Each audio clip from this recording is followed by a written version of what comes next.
Coach, what was the difference in the 22-4 run that you guys had early in the second half, kind of giving you separation? What did you guys do then that maybe you weren't doing earlier? I just thought we were really good defensively, with the exception of like a 7-minute stretch in the first half. I thought we guarded better than we've guarded all season. Georgia Tech is a very difficult team to defend because they have unbelievable skilled players, and the movement in their offense, it makes it hard to stay with players because you got to see man and ball at all times, and you got to stay disciplined and focused. And I just thought we were really, really good defensively. In the second half, we were fantastic. Leaky Black, it's going to be hard to find somebody in the country that's defending better than Leaky. And Ant Harris was somebody that didn't get into the game on Wednesday against Michigan, and his number was called. He was fantastic in his 14 minutes defensively, and I was just so proud of the team, how the toughness and the grit, the will and the want-to. One of the things that we talked about all week was validating our performance on Wednesday with a good performance here on Sunday, and I was very, very proud of them. Hubert, your players talked about that validation aspect, said you really pushed that this week. What was the purpose? It was because, Wednesday was, we played very well, but it didn't mean anything if we didn't show up and play well again today. And what I talked about is, Carolina basketball is, a lot of people came up and after Wednesday's game and they said, wow, that was Carolina basketball. That was a Carolina win. And I told them, I said, Carolina basketball is showing up on Sunday every time you step out there on the floor. And that I wanted them, I gave them the definition of validation in terms of proving. And I said, prove to yourself, prove to this program, prove to people that the way that you played defense and the energy and the effort and the way that you shared the basketball on Wednesday night wasn't a one-night thing. That this is who we are. This is our team. And I just kept talking to them about that throughout the week, and I'm just really proud of them, their effort today. That's two really good second halves, the Michigan game and today. I mean, I guess it's a sign of a pretty good team when you put together second halves like that. What do you think you guys are finding at halftime, or maybe adjusting, or doing better to close these games out convincingly? Well, it's not necessarily just the second half for me. I'm really proud of with the exception of the game against Tennessee, I feel like we've always stayed in it. We've always fought back. We've always been handled runs by opposing teams. We've always stepped up when we needed to step up, and tonight we needed to on the road. I really believe that our win against College of Charleston, being on a true road game, really gave us confidence, really gave us life to come here. This is a very tough place to play against a really, really good team. And I think our experience of playing on the road, we drew from that, and it gave us confidence to be able to play well in the second half, but to be able to win here at Georgia Tech. You're playing both guards, RJ and Caleb, a lot together all season so far, and they're both scoring, both handling the ball. What do you like about playing two guards like that, and speak to their performance tonight? Well, I couldn't take them off the floor. They were just too good, and they've been really good throughout the entire year.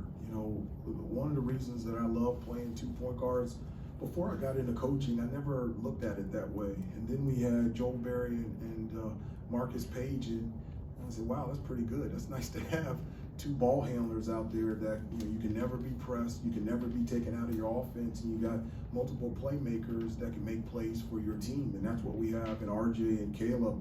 At any given time, those are the guys that can make shots, but they also can consistently create shots. And I think tonight they had 10 assists to maybe 3 or 4 turnovers. It was a 2-to-1 assist-to-turnover ratio, 4 turnovers. And so, from your lead guards who have the ball in their hands a lot, and they're taking care of the basketball, distributing, and not turning the ball over, they've been great all year, and I'm very, very proud of them. To allow a 19-2 run on the road in ACC play and still win a game, what kind of extra layer of something do you guys have to be able to deal with that?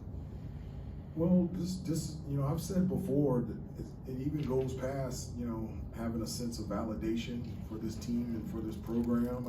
I've said before that there's a sense of urgency with this group to be relevant. They're tired of hearing about my stories and Coach Mays and Coach Lebo and Coach Sullivan about winning on the road in the ACC and making big shots and making big plays. They want to have their own stories and their own testimonies. And one of the things that I talked to them about before the game is that one of the things that I was so happy about on Wednesday was that it wasn't a story of mine or any one of the coaches. Like, they got to see and they got to personally experience their own stories, their own testimonies, their own memories after Wednesday's game. And so they're building on that after winning today. And so that's the thing that I'm really happy for them about. Hubert, after those games in Connecticut, you were talking about what was going to change and everything. How pleased are you with the way, these two games have gone and the way that they responded to your challenge? I really am. We've got great kids in that locker room, and they were. First of all, Tennessee is an unbelievable team with an outstanding coach, and they beat us. But the players in the locker room, they were as disappointed and as upset as I was.